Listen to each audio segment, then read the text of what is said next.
ಮೈಸೂರು ಸುತ್ತಮುತ್ತ ಭೀತಿ ಹುಟ್ಟಿಸಿದಂತಹ ಹುಲಿಯನ್ನ ಸೆರೆ ಹಿಡಿದಿರುವಂತಹ ಕಾರ್ಯಾಚರಣೆ ಈಗ ಗೊಂದಲದ ಗೂಡಾಗಿದೆಯಾ ಅನ್ನೋ ಪ್ರಶ್ನೆ ಇದೆ.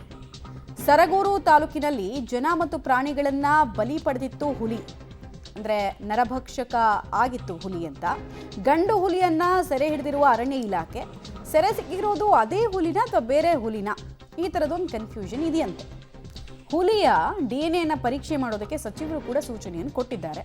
ಸುಮಾರು 12ರಿಂದ 13 ವರ್ಷ ವಯಸ್ಸಿನ ಹುಲಿಯನ್ನು ಸೆರೆ ಹಿಡಿದಿದ್ದಾರೆ. ಬಟ್ ಒಂದು ಗೊಂದಲ ಇದೆಯಂತ ಅವ್ರಿಗೆ, ಸೇಮ್ ಹುಲಿ ಸಿಗ್ತಾ ಅಥವಾ ಬೇರೆ ಯಾವುದೋ ಹುಲಿಯನ್ನು ಹಿಡಿದ್ಬಿಟ್ವಾ ಅಂತ. ಹೀಗಾಗಿ DNA ಮ್ಯಾಚ್ ಮಾಡೋದಕ್ಕೆ ಮುಂದಾಗಿದ್ದಾರೆ.